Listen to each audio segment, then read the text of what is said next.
walking with it.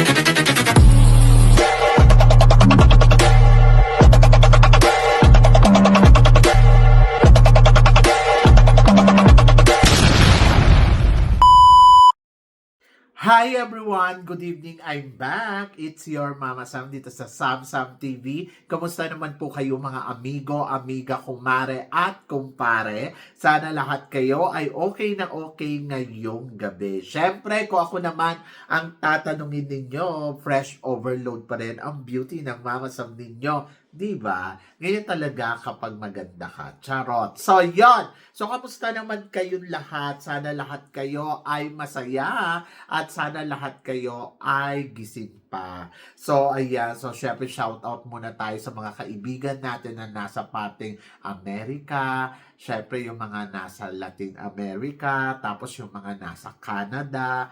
Ayan. So, sana lahat kayo ay okay na okay dyan. And then, of course, yung mga friends natin na nasa Middle East, ang dami-dami kaya nila doon. Tapos, ayan, yung mga nasa Australia, tapos yung mga nasa Europe, ayan, yung mga tumututok dito sa Samsung TV. Maraming salamat. And then, of course, syempre, sa Pilipinas, o di ba? So marami tayong friends diyan na nanonood dito. Maraming salamat sa inyo lahat sa walang sawang suporta na binibigay ninyo syempre dito sa channel ko, sa lahat ng channel ko actually. At hindi lang yan, syempre, ang mga makasolid talaga na makamamasam dyan. Kahit nasaan ako, mapa Sam Brusas Crown to, mapa Samsung TV to, and then of course, kahit sa Mama Sam Vlog ay talaga namang bumubuntot sila sa akin. At maraming salamat sa love and support. Ayan talaga yung mga makasolid, di ba? So, yan. Kaya naman, ngayong araw na to, syempre, may hatid akong chika sa inyo na alam ko na ito ang inaabangan ninyo. So, ito, may nag-comment sa akin, matatawag na daw bang powerhouse country ang Thailand?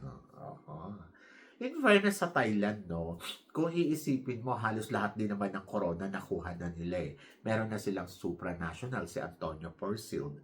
Tapos meron silang Miss International. Ang India nga wala pang Miss International eh, pero tinuturing powerhouse ang India dahil sa sobrang dami netong nakuhang corona sa Miss World, di ba? At Universe rather, di ba? So, yon. And then, bukod doon, nakuha na rin nila yung Miss World. Di ba? Ito lang, si Oposisyon na kinoronahan ng Miss World. At Miss Globe, etong taon na to, nakadalawa silang corona, di ba? Ang Globe at saka ang, tawag dito ang Miss World. At nakuha na rin naman ng Thailand, yung mga maliliit na pageant katulad ng, ayan, yung tinatawag na Miss Tourism, o ilang beses sila nanalo dyan, nag-back-to-back win pa sila. Tapos, nakuha din nila yung yung mga Miss Aura, ayan, nakuha na rin nila yan. Ano pa bang mga pageant ang nakuha nila? Actually, madami na rin doon sa mga minor pageant. And then, siguro, ang Miss Universe naman, nakuha na nila ang Miss Universe. Actually, nauna pa nga silang manalo sa atin ng Miss Universe kesa sa Pilipinas. Kasi, di ba, 1969 tayo and 1964 sila. Or 1968? 1964. And then, tayo ay 1969. So, nauna ang Thailand na makakuha ng corona sa Miss Universe, di ba? And then, ayun, hindi pa sila nasusundan. So, dalawang girl pa lang ang nakakuha sa kanila ng Miss Universe crown. And then, tayo ay nakaapat na. So, nahuli man tayong kumbaga parang naunahan nila tayong makakuha ng corona sa Miss Universe. Pero, in fairness naman sa atin, di ba? Kung iisipin mo, nakaapat na tayo at running for the 5th crown, di ba? So, yun, hindi daw ganun kadali talaga kumuha ng corona sa Miss Universe. Pero ngayon, ang laro nila sa Miss Universe, katulad ng naging laro natin na lagi tayo na El Tocuyo, isang dekada, tapos biglang ayan, nakakapasok sa semifinals at nagta-top 5 at nagro-runners up. Ngayon, parang sila yata yung pumalit sa atin noon kasi parang sunod-sunod, di ba? Consistent sila na nakakarating sa top 5. Dati hirap na hirap sila. Ngayon, madali na lang yun sa kanila. Pero ang depensa naman dyan ng mga ibang mga followers, ang sabing ganon, kaya naman sila nakakapasok sa Miss Universe top 5 dahil daw sa tawag dito, ang may-ari ay Thailander, di ba? Kaya nila nararating yon. Pero ako, I think, well-deserved naman eh. Kasi, simulan natin kay Antonio Porcel, di ba na El Tocuyo din sila nung kay Anne. Tapos si Antonia na yung pinadala nila. Si Antonia nakapasok. So, consistent sila doon na talagang nakarating sila sa top 5. Tapos, sumunod doon kay Ann ay sino ba sumunod kay Ann sa kanila? Si Oppo Suchata na ba?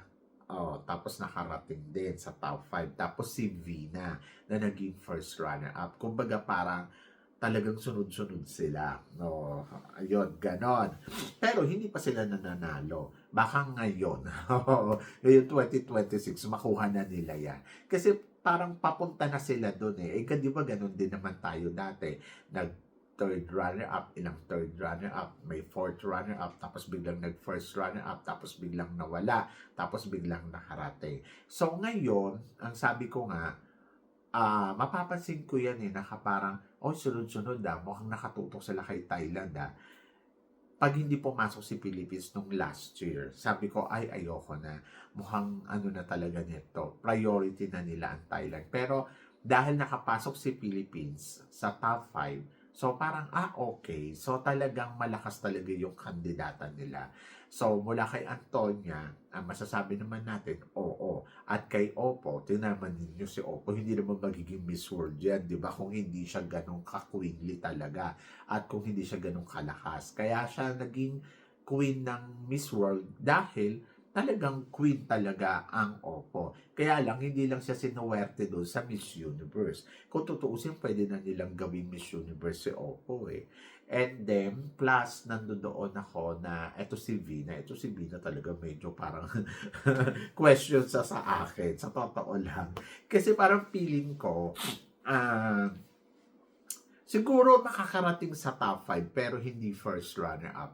Baka ang mararating ni Vina ay third runner-up or fourth runner-up. Yung mga ganun Ayun yung tingin ko. Pero kasi since na ang deklarasyon nila ay si Vina ay first runner-up, wala na tayong magagawa doon. First runner-up na yun. Kung ano man, kung meron mang mekos-mekos na naganap dyan, sila yun. Alam na nila yun sa mga sarili nila. But ako, para sa akin, okay, so sinuwerte sila ngayong taon na to. So looking forward ako sa next year. Ganon.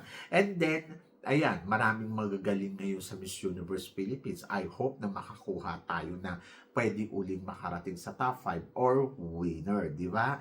So, ako para sa akin, nakikitaan ko pa naman ang Miss Universe na medyo fair pa rin naman sila para sa atin, di ba? Kasi nakakarating naman tayo doon sa top 10, top 30, or tapos ngayon naka-top 5 na naman tayo. So, ibig sabihin, kailangan magpadala tayo ng hindi lang kumbaga parang dapat strong din, gano'n. Talagang yung alam mong may ibubuga. Naiintindihan ko naman yung kay Chelsea Manalo. Naiintindihan ko din yung kay Michelle D. So ngayon, yung kay Atisa, talagang intinding-intindi ko. Tapos ngayon, looking forward ako na dapat magpadala tayo ng strong candidates na pwede nilang maipanalo o pwede nila na sabi gano'n, ay naku, malabo manalo ang Pilipinas dyan hanggat silang may-ari. Hindi din natin alam. The more na nagre-react tayo ng ganyan, yes, tayo na rin din ang nagbibigay sa alanganin sa posisyon natin dito sa Miss Universe. Kumbaga para karereklamo natin sa kanila ng bonggang-bongga na, ayan, cooking show kayo, lutong makaw kayo, yung mga tipong gano'n. Karereklamo natin sa organization, tingnan ninyo, papunta tayo doon sa na baka hindi na nila tayo pansinin, di ba? So yun, kaya iwas-iwasan din natin. So, powerhouse na ba ang Thailand? Actually, kung i-consider naman, pwede naman na isa sila sa mga malakas pagdating sa Asia. Syempre tayo yung pinaka number one, sa totoo lang.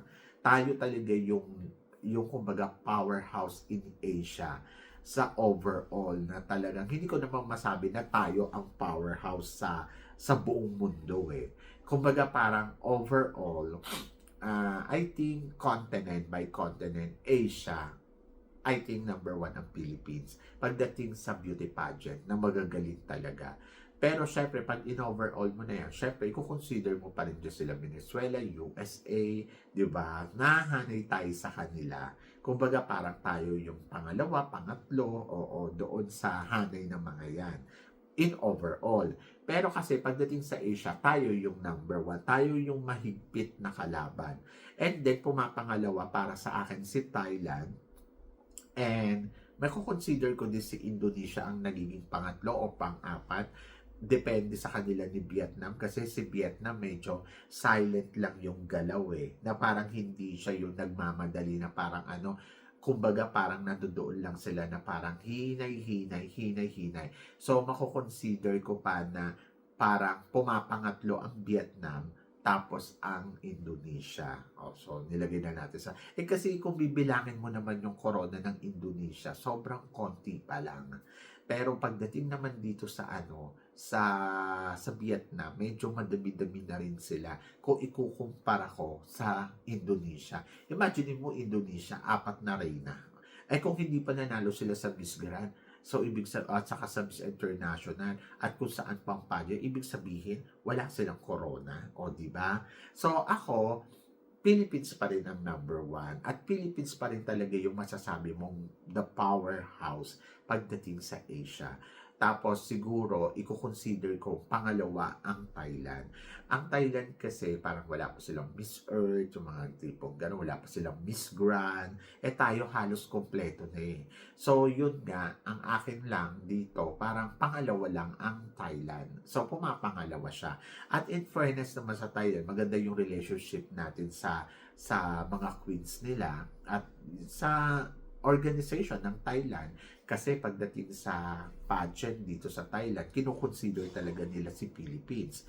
Pero sa Indonesia at saka sa medyo dyan tayo nahihirapan pag ginawa yung pageant, lalo na sa Vietnam. Ay nako, good luck talaga sa atin. Diba? So, yan.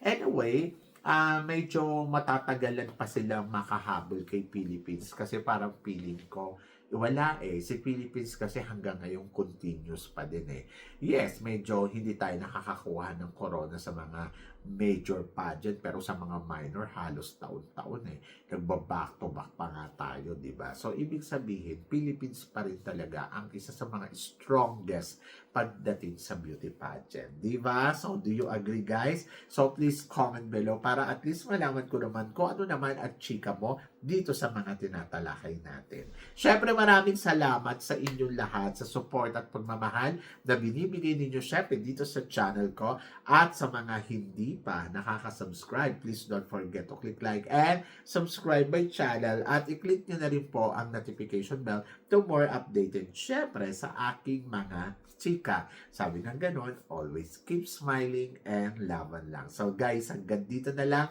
Hanggang sa muli nating chikahan. See you tomorrow. Thank you guys.